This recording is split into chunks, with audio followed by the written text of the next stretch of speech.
My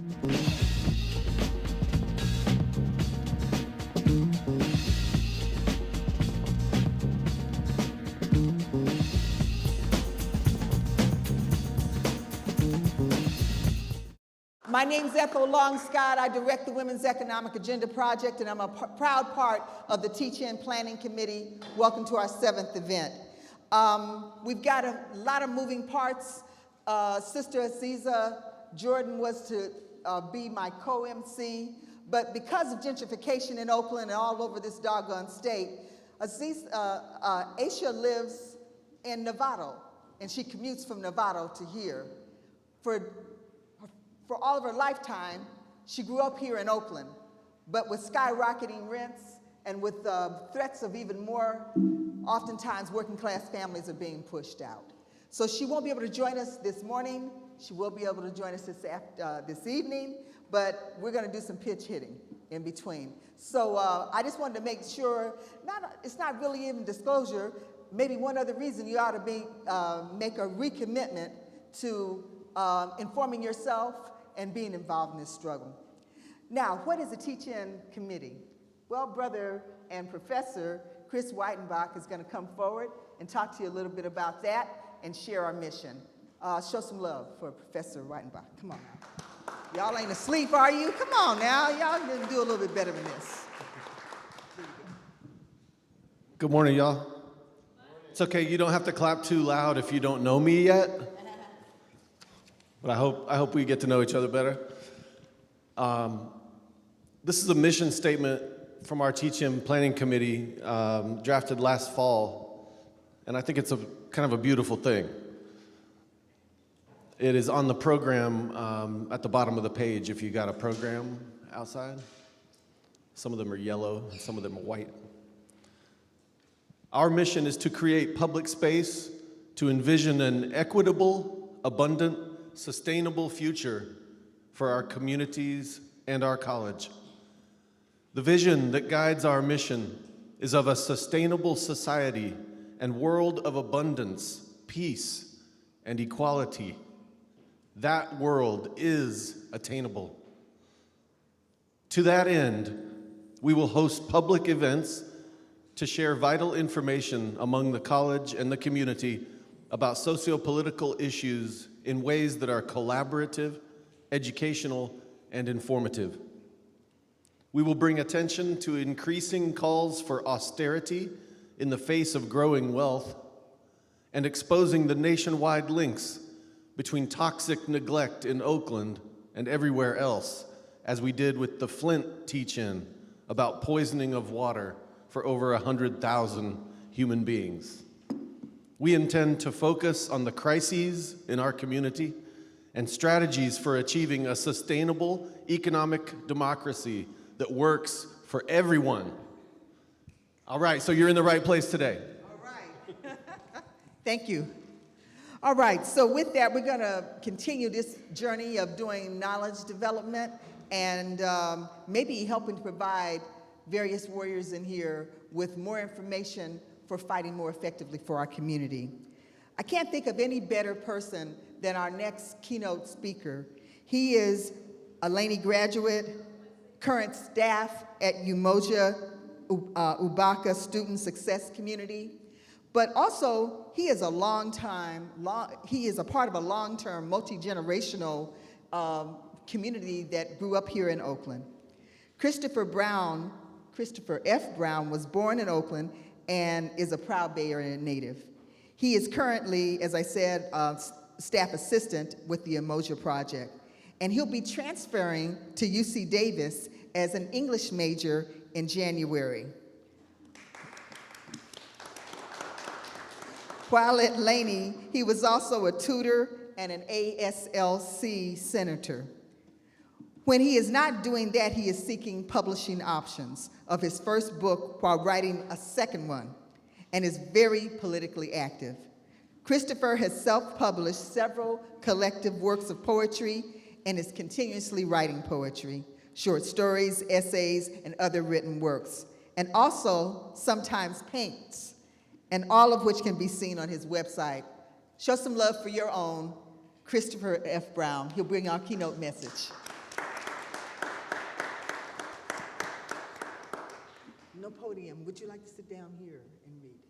You all right? There you go. Good morning, everyone. Nice wet day. So I want to start off by welcoming you all here to, I want to start off by thanking you all for coming here today again on this nice wet day. And I want to thank Laney Community College for letting us have this teach-in event. This is our 7th teach-in event, not our 6th. And none of this would be possible at all without the staff, faculty, students that make up the Laney community and that make up the Laney College Teach-In Planning Committee, which has worked tirelessly for the last 2 years to make all of these events happen. So I want to have you guys give yourselves a round of applause for all the work that you guys do. And yeah, even Jill and Annie back there, or up there. And then I would also like to thank you students and teachers for coming out in this wet rain. So you guys give yourselves a round of applause.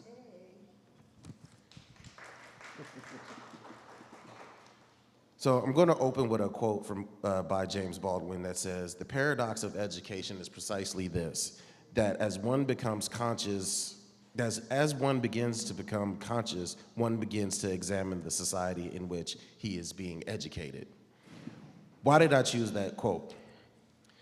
I chose that quote because all of you, whether you are receiving extra credit, whether you have nothing else better to do, or whether the things that you've heard us speak about in previous teach-ins have sparked a passion within you, and you want to find out what to do next, who to call next, or where to even go next, you all have come here because you are at some stage of examining the society in which you live.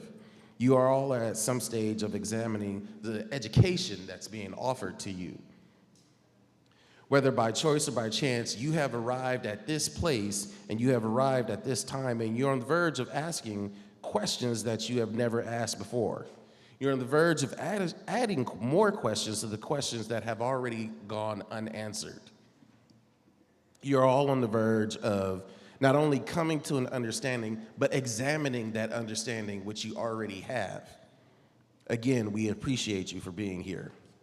We hope today that you learned something that you did not know before, and we hope to affirm the things that you had already known, but we also hope to show you that you are not alone in thought and you are not alone in feeling. We hope today that you see that there are many others that think and feel just as you do. We hope today that you walk away from this event knowing that you are not alone. If this is your first time here, then you might be asking yourself, what exactly is the teach-in and what is this that I'm about to partake in? Our mission statement was so beautifully read by the other Chris in the room, so that's what this teach-in is. But I want to refer back to something that he said. In that first line of our mission statement, it said to create a public space to envision an equitable, abundant, sustainable future for our communities and our college. We are doing just that. We are creating space where we all can envision a society that is equitable, that is abundant, and most crucially is sustainable, not only just for us, not only just for the next generation, but for generations to come. And not just only for Laney, not only just for Laney staff, Laney teachers, but for all of us that are here in the Laney College and the Laney community. Another line from our mission statement says, we will host public events to share vital information among the college and the community about socio-political issues in ways that are collaborative, educational, and informative. That means we are not just here to tell you the same thing that you saw on the news last night or the night before or even this morning. We're here to speak about issues that directly affect you, that directly affect your community, because we, me, you, us are the same. What we are here today is a class of people not unified by race or gender, not unified by religion or creed. We are a class of people unified by the fact that we disproportionately and overwhelmingly are the ones that labor in this economy, sometimes 12 and 16-hour days at 2 or 3 jobs while going to school, yet we are also the ones that disproportionately and overwhelmingly do not reap the benefits of our own labor. I'm gonna let that sink in for a second. Again, what you'll hear today, what you'll share here today, may be something that will never be seen on any local or national news media outlet, and may never be seen in a tweet or on social media, because this is information that you all have, that we all as a community have, and we're sharing that information amongst ourselves as a community. This could be what could be called a personification of mass interpersonal communication.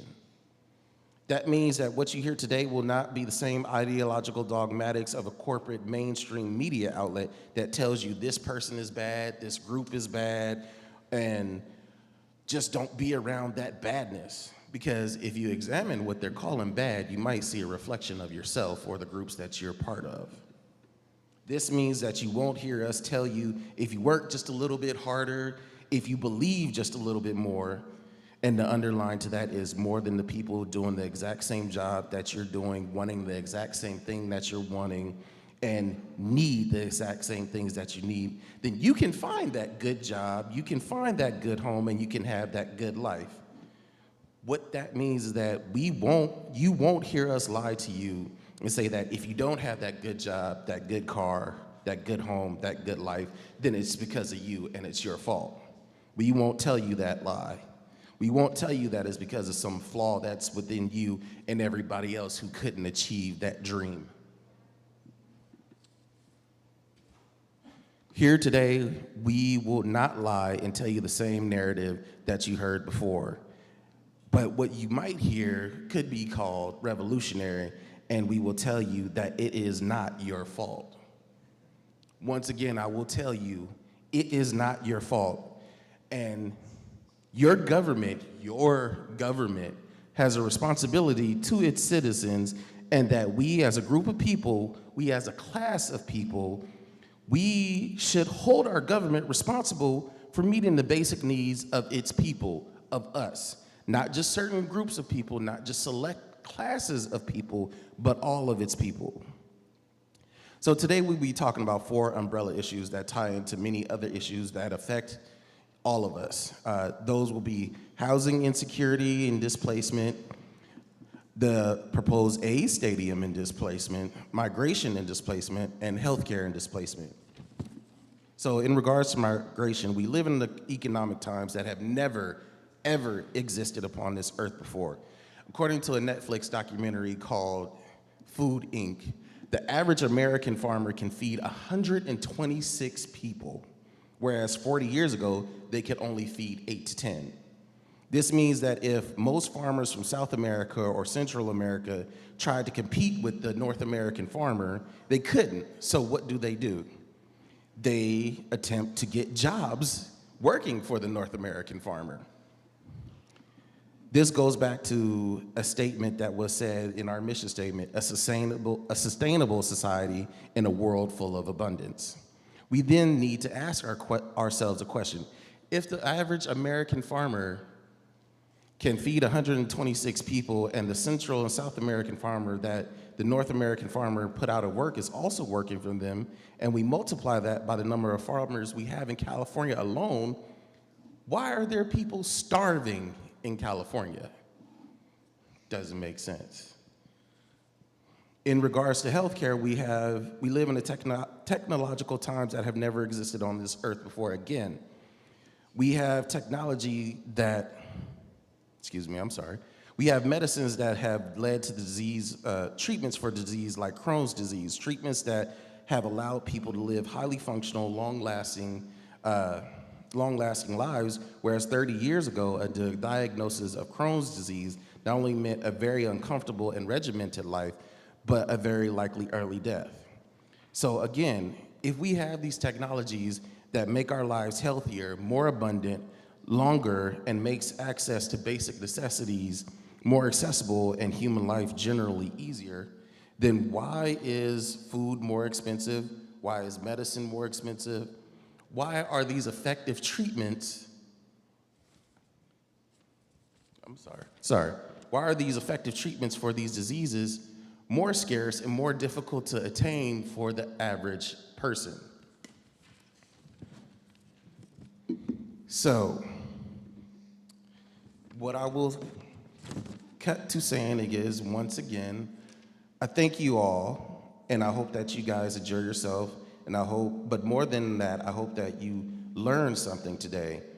Learn and take in all that you can take in, and like the James Baldwin quote, begin to examine the society that you are being educated in.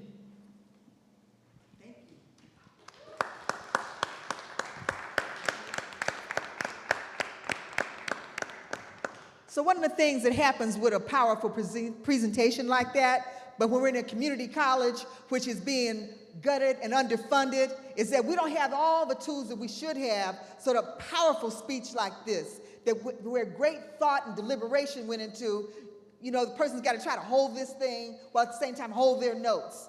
One of the things you should understand is that Brother Chris, as he was throwing down some of his prose, would be in a place of great comfort, and would be in a place where he could actually spit out a few other things. But we got several people on this panel who do that 24/7. I just want to kind of underscore, when we talk about fighting for our communities and fighting for our lives, let's just bring into focus, a part of that is we're fighting to keep these precious few resources we have in the public domain, where we then can fight to ensure that those resources, and including the educators, as in Professor Weidenbach and Professor Kimberly King and so many others, as well as our own Christopher Browns and so many of you as students, have access, but also can give back to this community.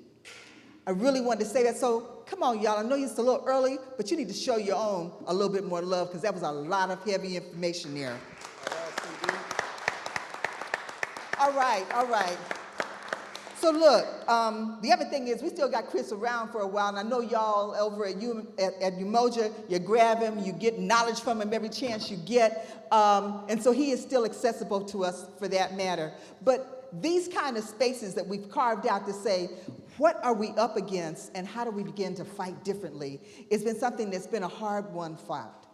Many people think that this is a matter of bringing a big shot here or there, and they tell us how we might liberate ourselves. Well, the way I see it is that we're 300 million people plus in peril, and we're trying to understand, unpack, how are we in peril, and how might we fight differently and fight forward. If everything that this panel is talking about is not so much about how our silos are fighting, but how we might have to consider how our silos, how we come out of those silos and begin to build a different kind of unity. We have a vision of that. So with that in mind, we're going to start our panel, and I'm going to let you know a couple of things. First of all, I want to again do what Chris did, and thank you all for coming. Second of all, we're trying to do two big things at these teach-ins. Drop some important knowledge, and then have you drop some knowledge back to us in the work sessions and have some good interaction. So that means that we have to keep a kind of tight schedule, and I know all of the presenters have a plethora of information, but part of our job is going to be to keep that tight. So you're going to see time signals when you're 2 minutes, you need to wrap up, and we're going to ask, can you please honor that? And it's not because we don't think you have more information, we know you do, but we got these other parts to make happen. And then the other part is, when we break into the sessions, one of the things I'm kind of happy about, this is like one of our opportunities where you talk back to us about the questions you've been thinking about. We've got prepared questions for you, but we also have things that, it's a time for us to break it down and you to say, well, so what is this displacement thing? Or how have you and your family or loved ones been impacted? What do you think we need to do about going forward? So we have a really stellar panel here. And the person that's going to kick us off today is going to be representing the Roots Health Community Center. Jessica is going to make a presentation, but I think it's so important that, one, this is a precious resource, again, in our community that provides health care. But they don't just provide health care for the physical well-being, but for the spiritual well-being and the psychological well-being, because, in fact, human beings need all of that to be well and functioning and contributing. So I wanted to take a few minutes to have a couple of, just 2 minutes of a digital piece that they've done, because did anybody know that Roots Community Health Center, how many of you all know that that's a health center in our community? Just raise your hand if you're familiar. Jessica, you got a new part of your audience, girl, because a lot of the audience didn't know this. Okay, that's real important. They work in deep East Oakland, and they do some work for all of our communities. Today, we're going to have the opportunity to hear more from Jessica Travencia. She is from the Bay Area, a first-generation college graduate, former Laney College student, and Alameda County foster system alum. She is passionate about health and social justice and believes community empowerment and cooperation will strengthen and improve the quality of life for marginalized and helping them realize their full wellness potential. She uses her lived experience as a woman of color, survivor of violence and public systems, and as a daughter of parents who were institutionalized through incarceration and mental health facilities to advocate, coordinate, and promote healing and system change. Her work and development at Roots Community Health Center is the perfect platform that fits with her desire to empower marginalized and forgotten children, families, and neighborhoods, while refining programs that serve the underserved more effectively and empower those with lived experience to facilitate them while developing their skills. She has worked previously with many other organizations on health and education policy and advocacy. Her work has included fighting imperialism and incarceration, and is fueled by witnessing to other brothers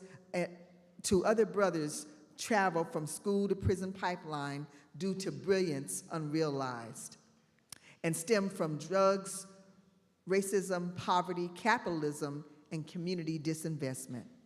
She is dedicated to innovative thinking, cultural healing, sincere action, and cross-sector collaboration to restore relationships, and seeks healing and justice without locking human beings in cages. Please join me in bringing a warm welcome to our own Jessica Travencia. Good morning, everyone. Peace to you. I really appreciate everyone coming out. I know that we're just starting to change in the seasons. A lot of our energy is being dragged out by negativity. And we're all in a tight crunch. I think putting myself through school was one of the most difficult things that I ever did for myself, and one of the most important things that I ever did for myself. So I'm a fan of the Peralta system. I love Laney College, and I just want to say I feel so honored to be back here and to be a part of helping folks continue to think about how we struggle together, how we will continue to prevail over systems that are holding us down and systems that are letting us down. So there's a lot to address in a time like now, and especially with the topics on hand. So I'm going to try to do a lot of integration in the conversation about just my own personal passion, what my organization does, and kind of what's at stake here in Oakland. So as I mentioned, I am a first-generation college student. Actually, my mother had 8 children, and only 2 of us went to school, and I was the first one. And that was a very difficult decision to make because although I was an honor student, I was in poverty. And I had to really redefine and understand for myself that not having money was not what was going to keep me from succeeding. That in this particular capitalist society, that actually that role of poverty and that role of capitalism is to oppress us who are women, who are brown, who are black, who are immigrants, who are disabled, who are queer, who are homeless.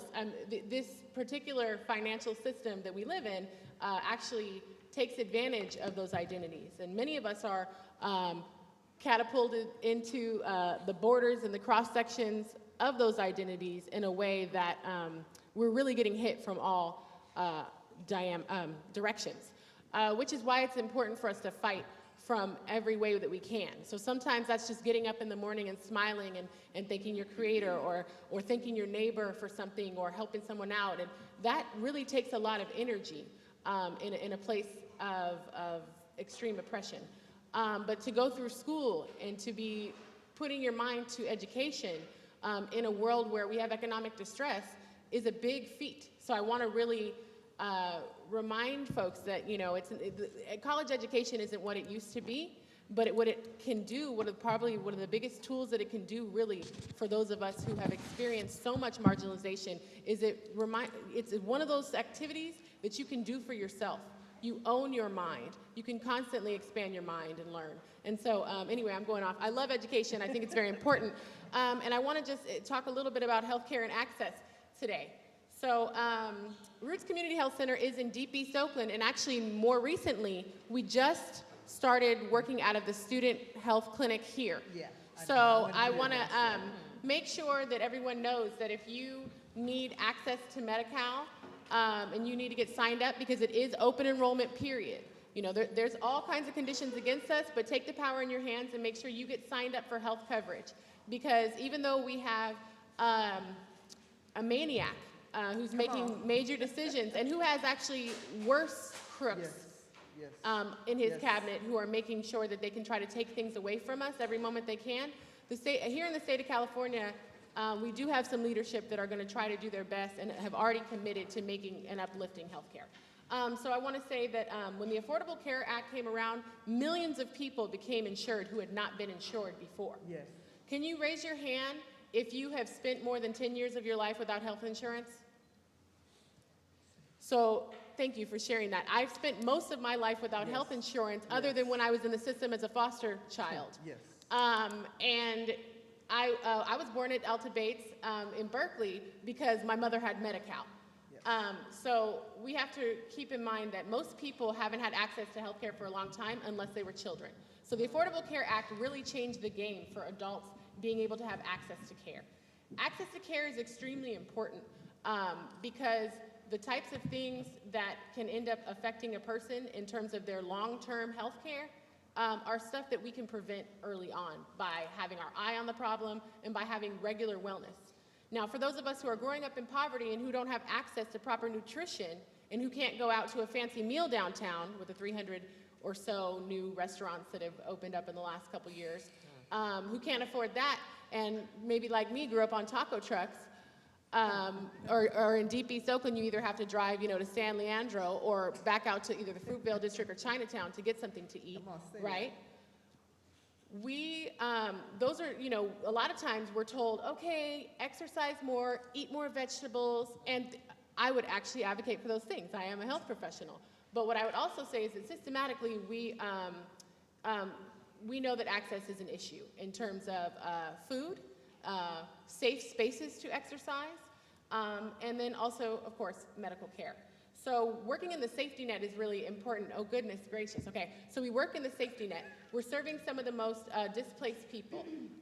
Our STOMP team goes out to the homeless encampments several days a week, and we are dealing with more and more senior citizens who are homeless. We are dealing with more and more working people who are homeless. The story of homelessness that we hear on TV is not really true here in Oakland, one of the most expensive places to live in the country, okay? So we have a STOMP team that's going out to the homeless encampments, and we're seeing worse and worse conditions in there. I have people who are going to chemo, and we're picking them up and taking them to chemo, but the homeless navigation systems that are done by our public works are not able to prioritize getting them into housing, which is very interesting. We have folks that are commuting all the way from Brentwood and Antioch who are getting pushed out, who want to come to Roots Community Health Center because we specifically have a culturally competent, trauma-informed care that is rooted in African tradition and understanding Black folks. but we serve everybody. We do immigration exams at a lower price than many other places, understanding that right now, people need to get that paperwork in while we have this maniac in charge of things. In our exam room, we found out that poverty is one of the biggest things that is causing severe health issues, which is why we have a social enterprise called Clean 360, where we make natural organic soap here in Oakland and provide jobs to folks who have had barriers to employment so that they can continue to do that. So we have to work extremely downstream, like in homeless encampments, and upstream, like creating our own funding so that the public systems can't say, oh, sorry, Roots Health Center, we're not going to subsidize people to get care. We're going to provide that care. So we do work with formerly incarcerated people, the most formerly incarcerated people who are being actually released from prison, which they're really excited about, or they talk about how great they're doing by releasing folks from prison. They're releasing them from prison into situations where they can't find housing, because there's many barriers against that. And then there's many barriers for people to get employment. And they're mostly coming back to East Oakland. So we are making sure that we're providing care for folks and helping them get back into work because they were divested in for a long time. And in order to keep them from going back into prison and costing more on our systems, we have to take care of folks. I'll just say lastly, there's a lot to say. Please approach me later so I can tell you more about what our services are doing, but we're really proud of our new collaboration here on Laney College because we know educational attainment has a lot to do with your lifelong ability to care for yourself, your health outcomes, and that's very important because it's very connected to money. And also we just started a satellite clinic at Covenant House and Dreamcatcher, so we are working with trafficked youth, we are working with homeless youth, and trying to do the best we can to provide services that some people think need to continue to skyrocket in price, as he mentioned. And we know how it goes. When there's more science, it should go cheaper, right? So we are being taken advantage of. But what I want you to do is take advantage of open enrollment.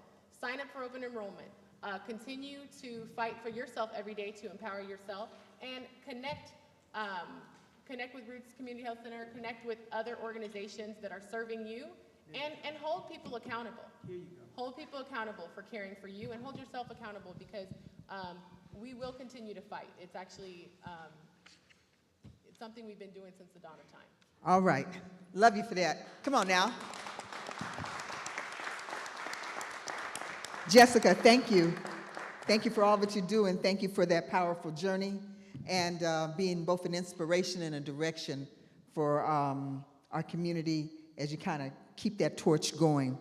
So one of the things, how many of you kind of know that in the state of California, we're in the midst of kind of multiple crises? We've got something called health crisis that Jessica has just covered very thoroughly for us in terms of many people who might have had access to health care. It's in danger of being snatched away. But we also have a housing crisis. Now, this housing crisis takes a lot of different expressions, but I want to draw a focus on something that maybe some of you were aware of. Jessica made mention of the tent cities that we have here. I've lived here in the city of Oakland for 35 years. Folks have always been working class, oftentimes very, very poor, but oftentimes working various gigs very hard. But this new thing where quote-unquote affordable housing, or the lack thereof, is shown up with our human beings living in tent cities. Now, a lot of people kind of translate, well, wow, if they're in a tent city, they must not want to work. Not true. And I challenge you as students, and maybe a few professors here, take a stroll. Talk to some of the men and women. Do what they do at Roots Community, at St. Mary's Center. I think you'll find that the men and women come from many walks of life, and oftentimes they've been priced out. There's going to be specialists who are going to speak on this, but I wanted to draw a real focus that a part of this health crisis and housing crisis is showing up with the development of something called Hepatitis A. Now, Hepatitis A is a completely avoidable, it didn't even exist in most developed countries until recently. It is a disease that is developed from the lack of a place for people to wash themselves keep clean water, and keep their food sanitized. There's an epidemic that's broken out in the city of San Diego, Los Angeles, and Santa Cruz. I bring a dime on that because oftentimes when we think about housing crisis, we think about my rents. But if you're in a tent city, you've already been reduced to zero, and the only thing you have is what's under your feet.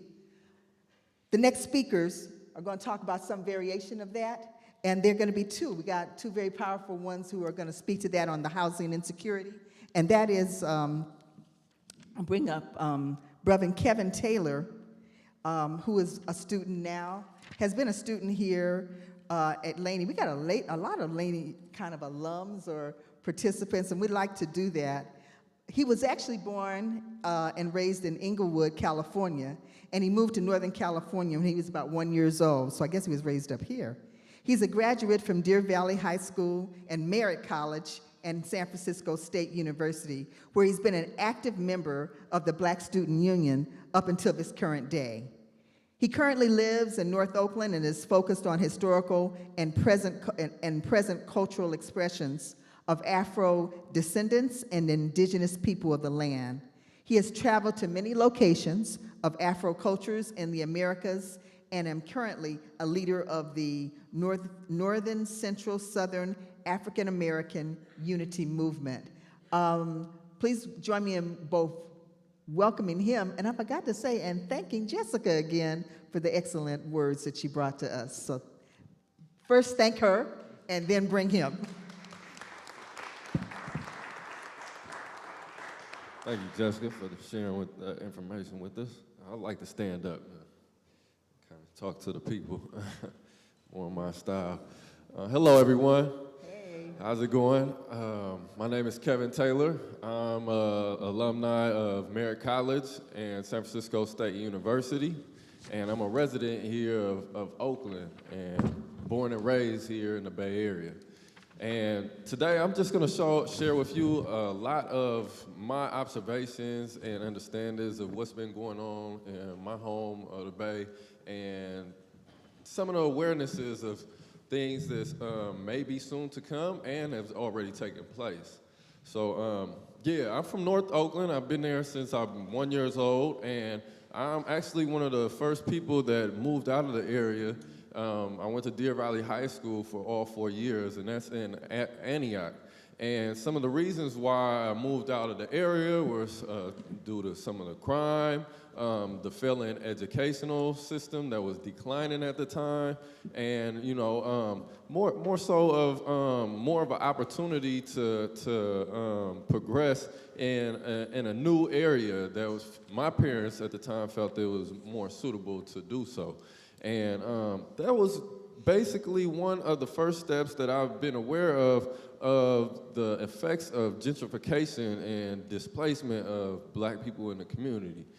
When I was out there, I seemed to also connect with other brothers and sisters from other areas of the Bay Area, such as San Jose, San Francisco, Richmond, and they all seemed to have the same experience similar to mine, dealing with crime or issues in their community that pushed people out and led them toward different areas such as Antioch, Fairfield, Vallejo, Modesto, and a lot of places outside of the media cities in the Bay Area.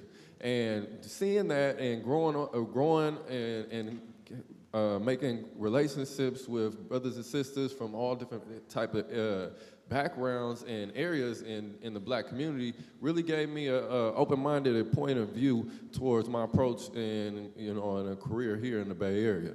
And thus it led me to continue to pursue my education, and I went to Merritt College because the substance that I was concerned with as far as my education, the concerns of the Black community, wasn't really obtainable outside in those outskirts. It wasn't really taught in the school system, and also when I went to Diablo Valley College for my first year out of high school, it really wasn't a focus of Black community empowerment, Black community identity, cultural awareness, and things that I feel like is very important to take part in. And basically going to Merritt College really uplifted my consciousness on things about what's taking place to the long-term history of African Americans here in the Bay Area, and it really played a vital role for me to pursue my education in Africana Studies. And I'm an Africana Studies major from San Francisco State as well. And that was something that I felt like it was necessary to have a grounding in my own culture so I could pursue the future endeavors of getting the message out of African American cultural identity, and as well as understanding different cultural identities in other places in the Americas. And basically, along my path and my journey, I've seen a lot of different issues as far as displacement and brothers and sisters coming into conflict with pursuing a similar education or obtaining a career in the focus of African American people and Black studies and or a career in dealing with African American people. And what I've noticed along that journey is the displacement of a lot of different neighborhoods in the cities as well of Black people.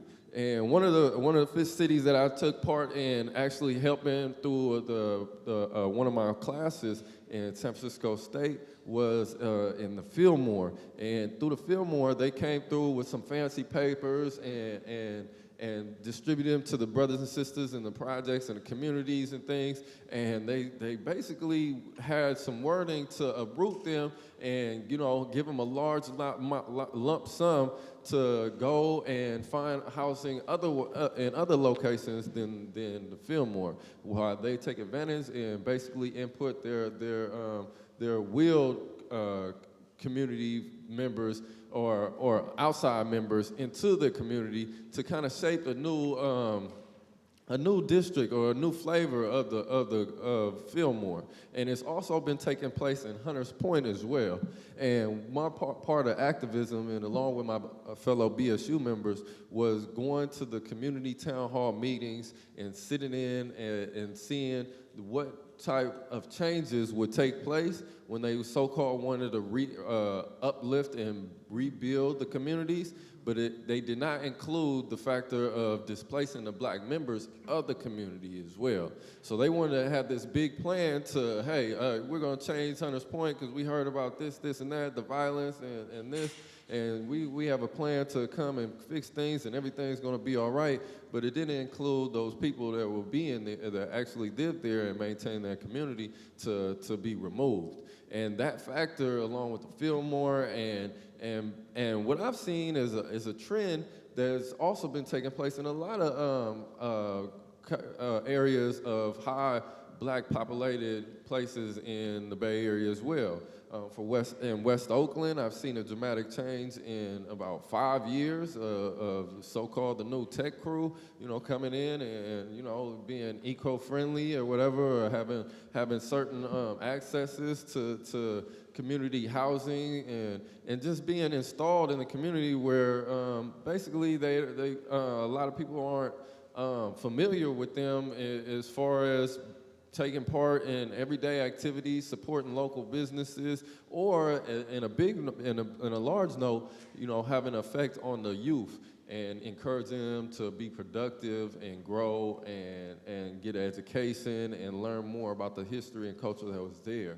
Because it still is there, but it's so hard to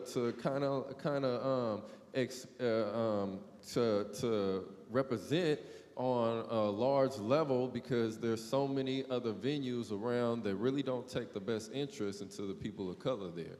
So it's becoming a difficult situation for Black people in particular, because I kind of focus on that. I focus on the studies of Black people and the community living, community lifestyles, and it has a big detrimental effect on how to communicate and how to exist with their businesses, with establishing education for long-term development, going to college, bringing that education back to the community, establishing community centers, establishing teachings, establishing mentor programs. It has taken a large effect as far as reaching back to uplifting the community, the true people.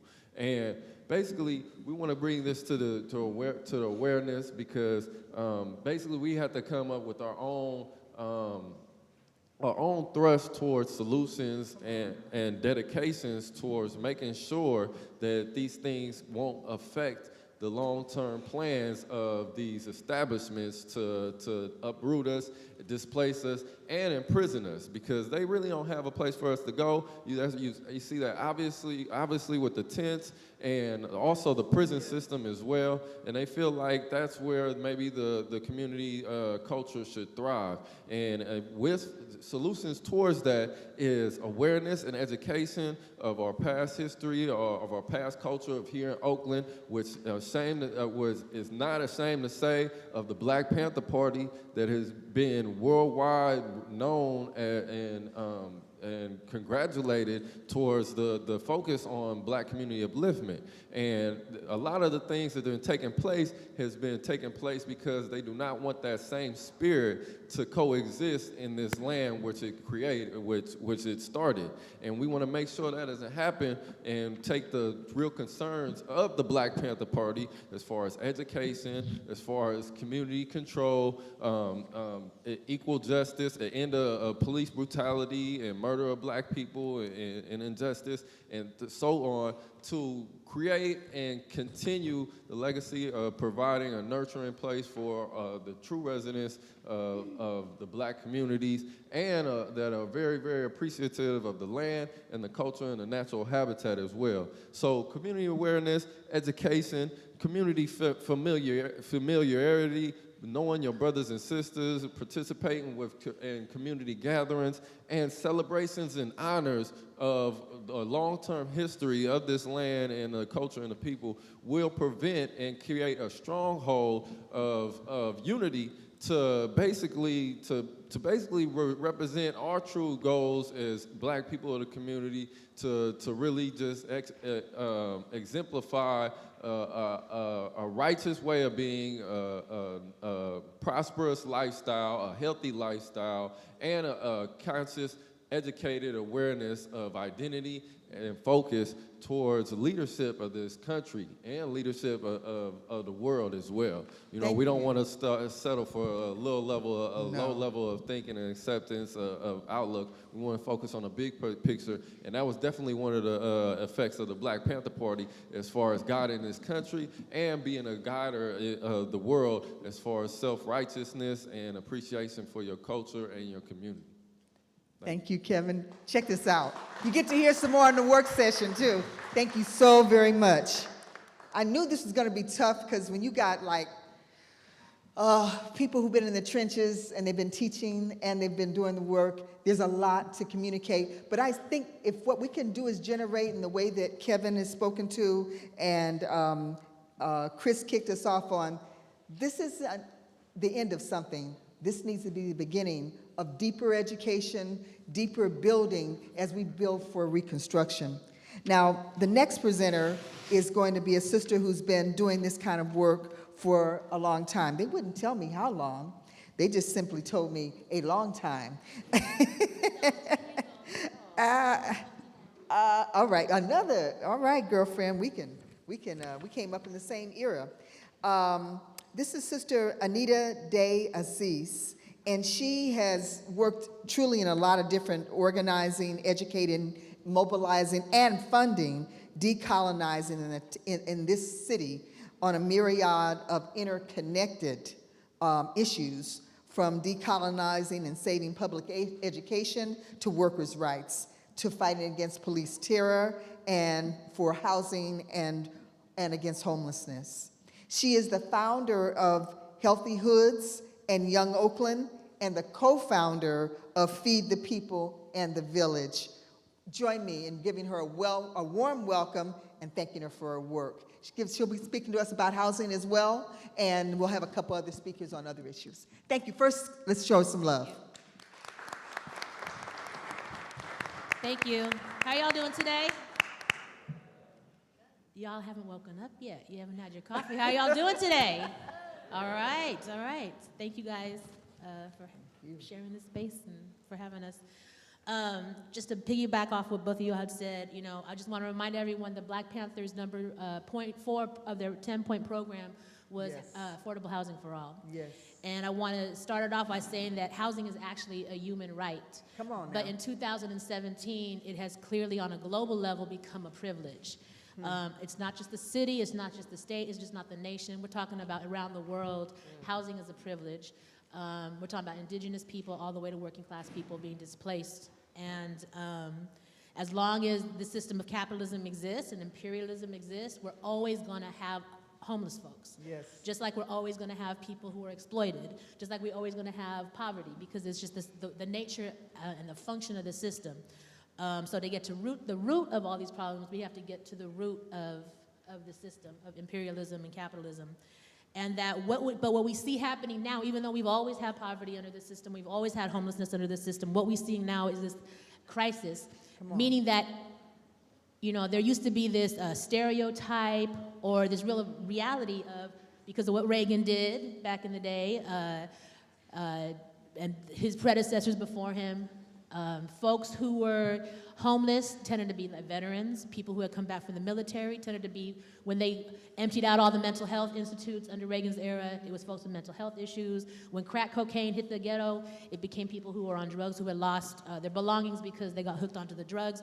But it is now a crisis, not just because of the numbers, but because every single one of us sitting in this room and every single person we know is now susceptible to becoming homeless. It's not just a population that's dealing with special issues. It's every single one of us could be homeless at any time. And so what we have happening now across the country and here in Oakland is that we have our own refugee crisis. Yes. We have people who are refugees of our own cities. Yes. We have people who are Yes. refugees of our own neighborhoods. And it's so ironic that this is in this time that we're talking about sanctuary cities, we also need to be applying sanctuary to the working class. Here, We here, need sanctuary to the here, low here. income. We need sanctuary for the homeless themselves. Because a problem that we're dealing with homelessness, and this is part of how homelessness has been, you know, and poverty has been framed within capitalism, is that it's a crime to be Come on now. homeless. But Say it's not that. a crime. The system is a crime. Hey, hey. If housing is a human right, then how can it be criminal that you do not have a human right being met?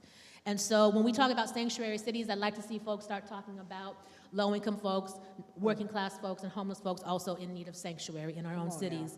And so there was a question that was posed for the teaching that I want to address, and it was, how does development impact, protect, or promote our communities? And what we see happening here is we see, and across the country, is gentrification Yes. in working class and low-income communities. And does everyone know what gentrification is before I move forward?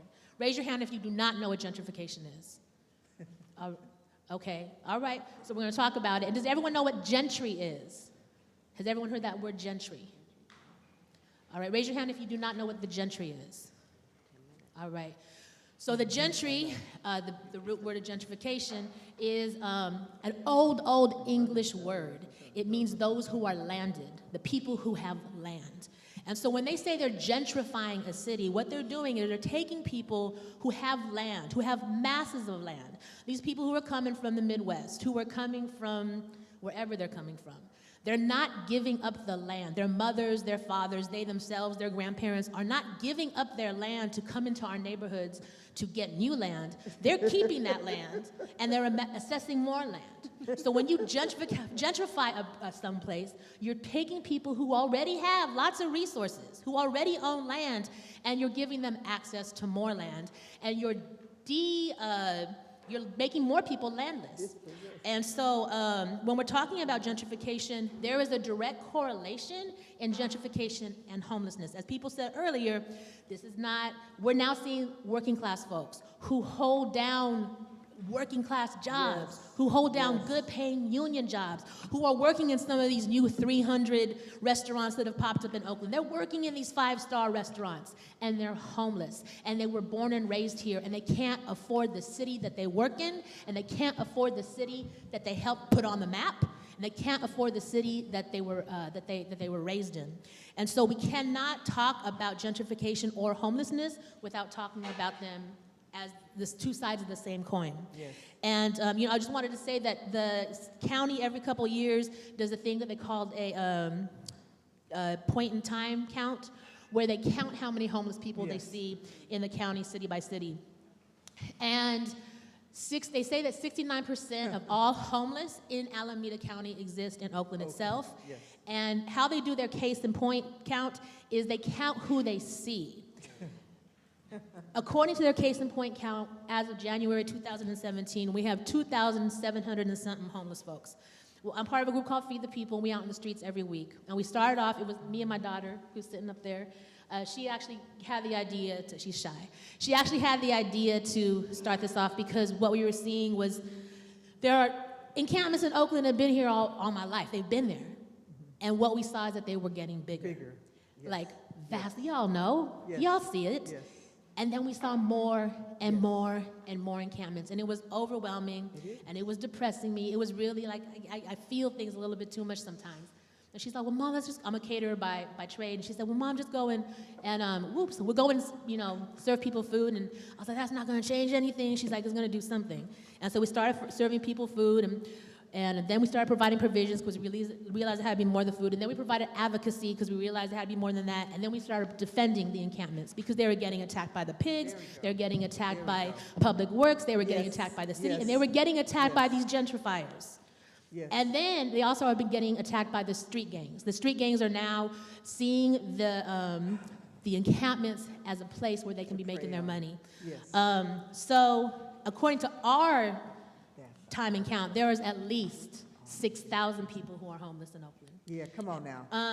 So one thing I wanted to talk about, so how does it impact us? It causes homelessness, it's de-landing people. This issue of affordable housing. Affordable housing is a biased term. It is based on the median of the current existing population. So what was affordable before gentrification is no longer affordable. And as more and more people who have way more money than us keep coming into the city, affordable housing continues to be pushed up. So affordability is it's a tricky term. I don't believe in it. And then we have this situation with Section 8 in public housing, right? So there's a law with Section 8 in public housing that wherever you get your voucher, you have to stay in that city for a year, and then you have the opportunity to take that voucher to another city and get affordable housing in another city. Because we're helping folks out on the streets fill out these vouchers, what we're finding is that a whole lot of people on the streets actually have vouchers for housing in Oakland.